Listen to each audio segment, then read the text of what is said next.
Welcome to S academy. सबसे पहले मैं इंडिया में मौजूद तमाम स्टूडेंट्स जितने भी मेरे चैनल को सपोर्ट कर रहे हैं उनका मैं तहे दिल से शुक्रिया अदा करता हूं। और स्पेशली ये वीडियो मैं आज आपके लिए लाया हूं कि आपके जितने भी टॉपिक हैं, आपके सिलेबस है, आपके सेमेस्टर के जितने भी टॉपिक आते हैं आप स्क्रीन पे देख सकते हैं।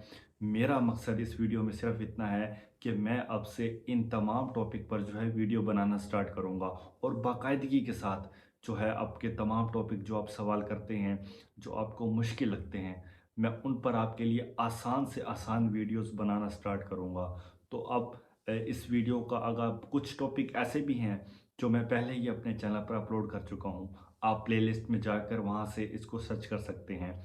लेकिन क्योंकि आपके एग्ज़ाम्स हो रहे हैं और मुझे बहुत सारे मैसेजेस भी मौसूल होते हैं, मैं पढ़ता भी हूँ, लेकिन मैं टाइम की वजह से जो है आपको ठीक से रिप्लाई भी नहीं कर पाता। लेकिन अब मैं बाकायदगी से आपको रिप्लाई भी करूँगा और आपके जितने भी सवालात हैं उनके मैं जवाबात आपको ना सिर्फ कंसेप्ट क्लियर करके दूँगा, बल्कि आपको पीडीएफ नोट्स बिल्कुल फ्री में शेयर करूँगा। तो उम्मीद है ये वीडियो मेरी अच्छी लगी होगी। चैनल को सब्सक्राइब कर दें, वीडियो को लाइक लाज़मी किया करें। अपना ख्याल रखना। अल्लाह हाफ़िज़।